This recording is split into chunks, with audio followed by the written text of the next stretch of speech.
अस्सलाम वालेकुम, नमस्ते, सत श्री अकाल। कैसे हैं आप लोग? उम्मीद करती हूँ ठीक होंगे, खुश होंगे। मैं हूँ आज़िका अली और मेरे साथ हैं तारिक नियाज़ी। अस्सलाम वालेकुम, नमस्ते, सत श्री अकाल। उम्मीद करता हूँ ठीक होंगे, खुश होंगे। दोस्तों जहाँ रहें खुश रहें, माँ बाप का ख्याल करेंगे। माँ बाप में तो सब कुछ है। आज की हमारी वीडियो है बहुत ही इंटरेस्टिंग। सो स्टार्ट करते हैं अपनी वीडियो को। Let's start. ओके गाइस, तो वीडियो का टाइटल है जो नुकसान हमारे दुश्मन भारत ने नहीं किया वो आज इमरान ने कर दिया।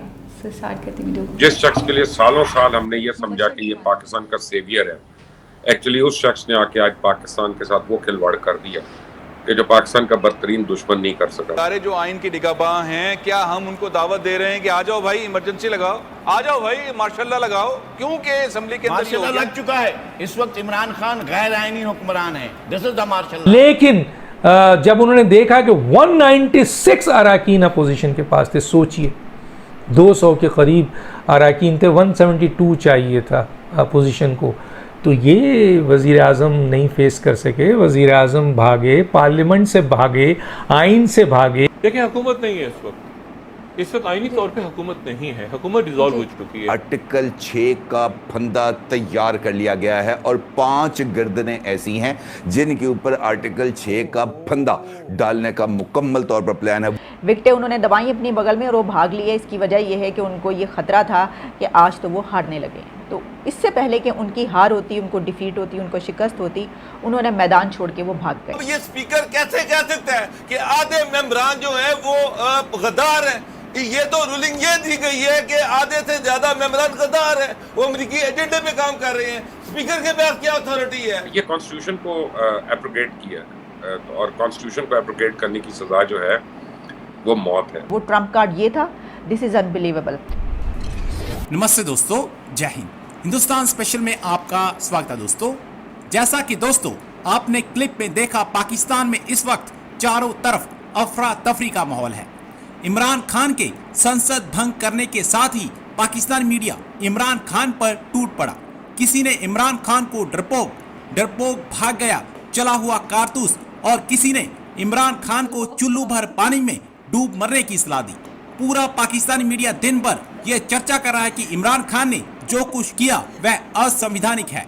अब सारा मामला पाकिस्तान की सुप्रीम कोर्ट में चला गया है, जिसने कल तक की तारीख दे दी है। अविश्वास प्रस्ताव खारिज होने के बाद विपक्ष ने इस मामले को सुप्रीम कोर्ट ले जाने का फैसला किया। पाकिस्तानी मीडिया खुलकर ये बता रहा है कि इमरान खान ने सत्ता के लालच में एक अनकॉन्स्टिट्यूशनल कदम उठाया है, जिस पर इमरान खान को गिरफ्तार भी किया जा सकता है। तो चलिए दोस्तों, आज की वीडियो की तरफ चलते हैं। Thank you so much. मुझे दुख बड़ा हो रहा है। मुझे दुख ये हो रहा है कि जिस शख्स को हमने ताकतवर बनाया अल्लाह की मदद से, जिस शख्स के लिए हमने इतनी मेहनत की, जिस शख्स के लिए सालों साल हमने ये समझा कि ये पाकिस्तान का सेवियर है, एक्चुअली उस शख्स ने आके आज पाकिस्तान के साथ वो खिलवाड़ कर दिया कि जो पाकिस्तान का बदतरीन दुश्मन नहीं कर सका था। तो आज मैं, हालांकि बड़ा छोटा था, लेकिन मुझे रह रहे के याद आ रहा है ज़ियाउल हक का टाइम, और मुझे लगता है कि पाकिस्तान को दूसरी बारी जो इतना शदीद नुकसान पहुंचा है, पहले तो ज़ियाउल हक के टाइम पे पहुंचा था और आज इमरान खान। अगर कोई चीज़ रह गई है इस मुल्क में तो वो अफरा तफरी रह गई। अगर कोई चीज़ बच गई है इस मुल्क में तो वो एनार्की बस होना बाकी है। बाकी तो ये काफ़ी कोशिश करवा चुकी है, सब कुछ करवा चुके हैं। यानी कैसी बात है कि जमहूरी हुकूमत अपना खात्मा खुद करती है और अपने आप को खुद ख़त्म करती है, और उसके बाद मिठाइयाँ बांट रही है, और उसके बाद वो मुबारकबादें दे रही है एक दूसरे को कि वेल डन कप्तान, वेल डन कप्तान। और मैंने मीम्स देखी हैं, कुछ ट्विटर वगैरह अपने लोगों ने मुझे व्हाट्सएप पे भी भेजी हैं कि ये अच्छा कप्तान है कि जब मैच हारने लगा तो स्टंप्स और बैट्स वगैरह उठा के ही भाग गया साथ, कि जी ना मैं आउट होऊंगा तो ना ये मैच का फैसला होगा। तो बहरहाल ये बचगाना बातों का दुनिया में तो कोई इसकी गुंजाइश नहीं है। सुप्रीम कोर्ट ऑफ पाकिस्तान ने आज इमीडिएटली सुओ मोटो लिया क्योंकि एक कॉन्स्टिट्यूशन क्राइसिस पैदा हो गया। इसके पीछे मलिशियस कार्रवाई है और ये कॉन्स्टिट्यूशन को एब्रोगेट किया है, और कॉन्स्टिट्यूशन को एब्रोगेट करने की सजा जो है वो मौत है। अब इसमें देखते हैं कि कौन कौन शामिल हो सकता है। क्या वज़ीर आज़म हो सकते हैं कि नहीं? डिप्टी स्पीकर तो डेफिनेटली हैं। क्या प्रेसिडेंट होंगे इसमें कि नहीं?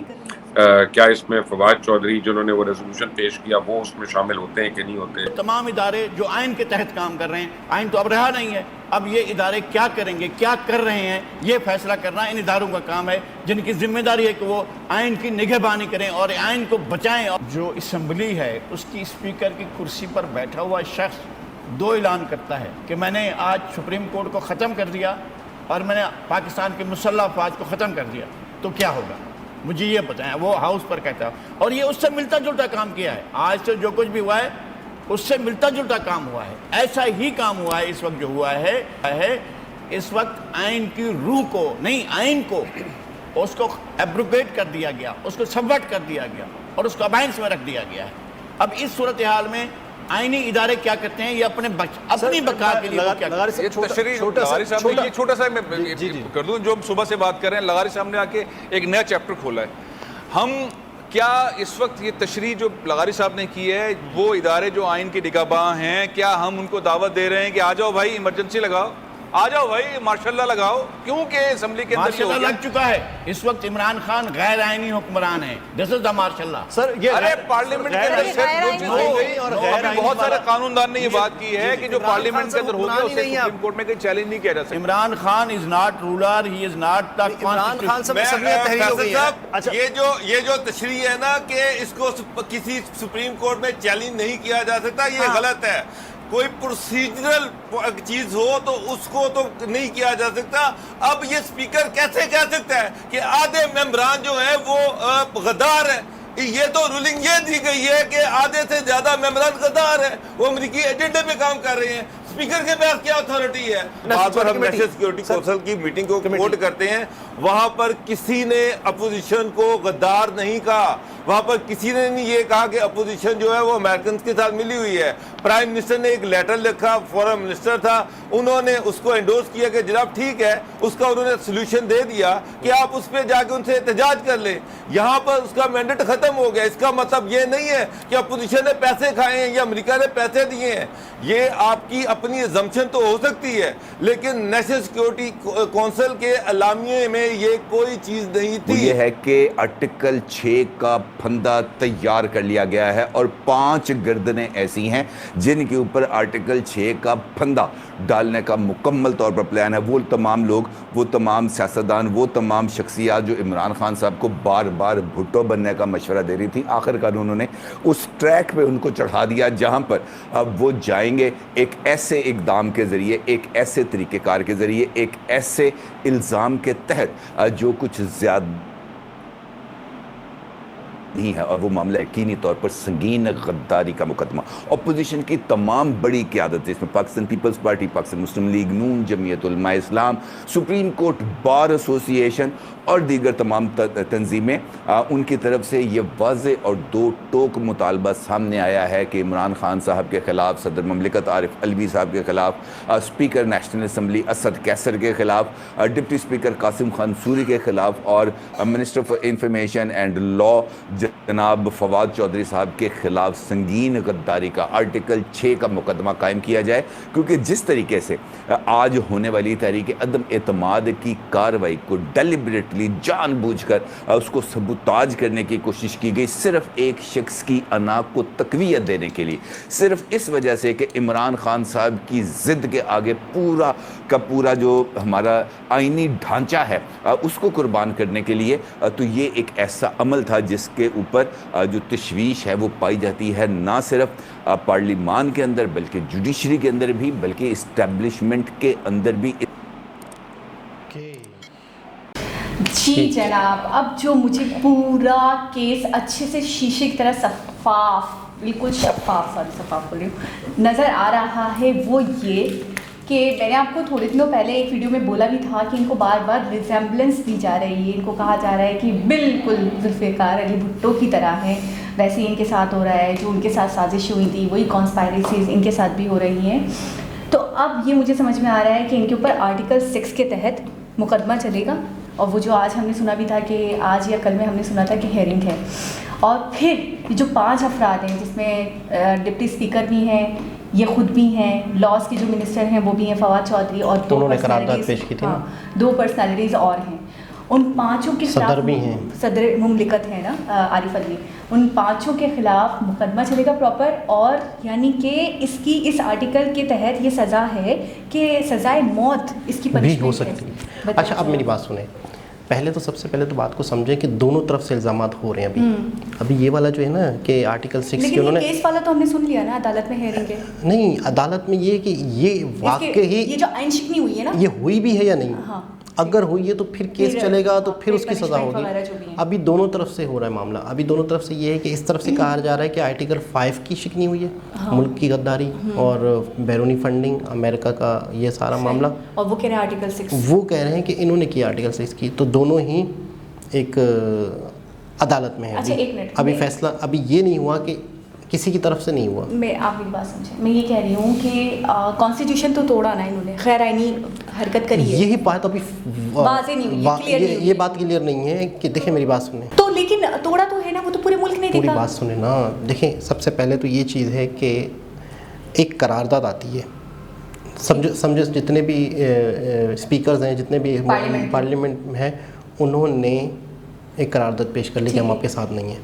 तो एक तरह से अभी इस्तीफे लिए नहीं थे, अभी कोई वो हटे नहीं थे गवर्नमेंट से, अभी यही चीज़ तय होनी थी उस असम्बली में कि हमें एतबार नहीं है इमरान खान पे, बेशक हम इसी के वो हैं पार्लियामेंट, हमें एतबार नहीं है, हम इन्हीं के पीएम वो हैं, एमपीज़ हैं, लेकिन हम इन पे हमें एतबार नहीं है। ये वाली करारदाद पेश हुई, ठीक है, हो गई। जब ये वाला करारदाद पेश हुई तो इमरान खान ने सबसे पहले इन्होंने पेश कर दी वो ख़त अमेरिका वाला, ठीक है, हो गया, ठीक है, वो ख़त पेश कर दिया कि ये इशू है, अमरीकी एजेंडा है जिसके तहत ये सारा कुछ हो रहा तो है, वो अमरीकी एजेंडा बोल के ना वहीं पर ही उस चीज़ को रोक दिया गया। किस चीज़ को? रेजोल्यूशन को। तो जो कौमी असम्बली के जो स्पीकर थे उन्होंने भी उस चीज़ को तायद की कि ये तो हमारे मुल्क के ख़िलाफ़ साजिश है, जितनी भी हमारी कुव्वतें थी, जो तो हम इसको कबूल ही नहीं करते। मैंने सुना कि हमारी जितनी फोर्सेस थी, चाहे वो एयर, बहरी हो, बर्री हो, ज़मीनी हो, जितनी भी फोर्सेस हैं, उन सब ने इमरान खान ने जब से इनको मतलब ये शो किया ये वाला लेटर, तो सब भी बैठे, हाँ, वो सारे सर जोड़कर बैठ गए और ये गलत है, हम इमरान के साथ हैं, अगर ऐसा हो रहा है, अगर अमरीकी एजेंडा है, अगर अमरीकी साजिश है, तो हम ये मुकम्मल नहीं होने देंगे। और उसके बाद इन्होंने अपनी पूरी गवर्नमेंट डिसॉल्व कर दी। तो उनका कहना है कि इनका ऑपोजिशन का कि जब ये अहल ही नहीं थे, हमारी तरफ से एक चीज़ आ रही थी, हमारी तरफ से आ चुकी थी, जितने भी लोग हैं वो अब इनके साथ नहीं हैं, इनके पास इतनी सीटें ही नहीं हैं, तो ये किस तरह पार्लियामेंट तोड़ सकते हैं। उनका ये इशू है। उन्होंने कह रहा है कि, और वो ये कह रहे हैं कि जो आप चीज़ कह रहे हो वो है ही गलत है, आपको यानी कि उकसाया जा रहा है अमेरिका की तरफ से। आप खुद उनके बंदे हो, एजेंट हो। अब ये चीज़ सुप्रीम कोर्ट में पड़ी है, ठीक है। अब सुप्रीम कोर्ट ये फैसला करेगा कौन सही था, कौन गलत था। तो कौन सही था तो कौन, एक सही होगा, एक गलत होगा, एक सही है, एक गलत है। अब कौन सा आर्टिकल टूटा है, कौन सा कॉन्स्टिट्यूशन गलत था, फिर उसके बाद उसका मुकदमा होगा, जिसकी शिकनी करी गई है, ठीक है। अच्छा, एक मीम बहुत ज़्यादा मतलब मुझे व्हाट्सएप पे भी आया, हर जगह मुझे देखने को मिल रहा है कि मिर्यासियों के एक बेटे को मतलब सजाए मौत की सज़ा सुनाई गई, तो उसने खुदकुशी कर ली। अब मिर्यासी खुश है, तो मतलब जान तो उसकी गई ना। यही हुआ है यहाँ पे भी कि ज़ीरो पे आ गए, पूरी तहलील कर दी इन्होंने, पूरी कि उसको फांसी नहीं हुई ना।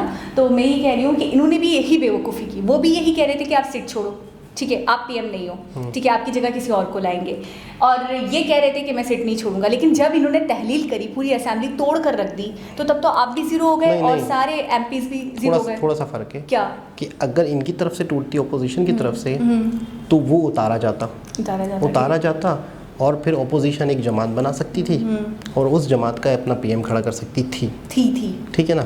अब इमरान खान ने तहलील की है, तो अब इनका बराबर का हिस्सा है नए वज़ीर आज़म को लाने में। आप तो ज़ीरो पे गए ना, पीएम तो नहीं रहे ना, बस मकसद था पीएम, ये पीएम ना रहे। अच्छा, कौन आएगा उस पर अभी झगड़ा नहीं चल रहा। अच्छा, अभी पीएम है, अभी पीएम है, 12 दिन में, 12 ठीक है ना। हाँ। इतने अरसे के अंदर दूसरा पीएम लाना होगा।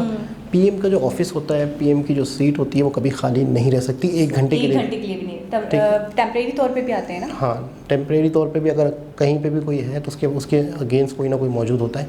मुल्क के अंदर कोई भी सूरत हाल हो सकती है जिसके लिए फटाफट एक फैसला करना होता है, जो पीएम करता है। तो कभी भी पीएम की सीट या पीएम का ऑफिस खाली नहीं होता। लेकिन ये है कि मुझे ऐसा लग रहा है, जो सूरत हाल समझ में आ रही है, मामला गंभीर से गंभीर, और जितना जल्दी सुप्रीम कोर्ट फैसला नहीं करेगा उतना सूरत हाल और ख़तरनाक हो जाएगी। जला हुआ कारतूस याद आ गया फिर से। कारतूस किसको कहते हैं? आपको इतनी हंसी क्यों आ रही थी? पता नहीं क्यों। गन होती है ना, गन के अंदर जो अजीब गोली। सा नाम लग रहा है।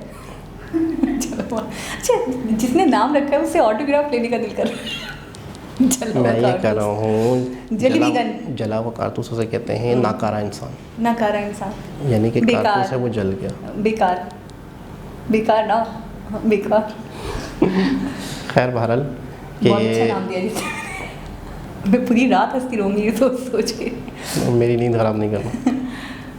खैर बहरहाल कि मुझे ऐसा लग रहा है, जो मैंने सुना भी है न्यूज़ में, कि सुप्रीम कोर्ट को बहुत जल्दी जल्दी फैसला करना चाहिए कि किसने कानून तोड़ा है, किसने नहीं तोड़ा। और अगर इसमें तो ये है कि जितना सुप्रीम कोर्ट देर करेगी, जितने कि सुनने में आ रहा है कि उतने ही मामला गंभीर और बिगड़ते जाएंगे। और जला हुआ कारतूस ज़्यादा बरकत आएगा। पता नहीं क्यों मुझे ऐसा लगा आस पास भी कोई जला हुआ कारतूस है। आस पास मतलब यहाँ कहाँ, आपको नहीं कहते? व्यूअर्स आप फिर मुझे कमेंट करेंगे, इन्होंने नहीं कहा, वैसे ऐसे चलते फिरते लोग भी दिखते रहते। खैर दोस्तों, उम्मीद है और ख्वाहिश है कि मामला बेहतर हो और अमन व अमान रहे। ये भी बात की जा रही थी कि आवाम सड़कों में भी आ सकती है, हालात बिगड़ भी सकते हैं। अफरा तफरी, मैंने एक वीडियो में कहा था, सब कुछ हो चुका है। जो करना था, जिसने जो रंग दिखाना था, जो खेल खेलना था, जो खिलवाड़ करना था, कर चुके। सिर्फ और सिर्फ बाकी है अब यहाँ पे पब्लिक का रोड पर आना, अफरा तफरी होना, एहतिजाज होना। अल्लाह ना करे कि ऐसे हालात हों जिससे सिवाय नुकसान के और कुछ भी नहीं होगा। तो उम्मीद करते हैं कि हालात जल्दी से जल्दी सही की तरफ जाएं। दोबारा किसी और के साथ आपसे मुलाकात होगी, जब तक के लिए अल्लाह हाफ़िज़।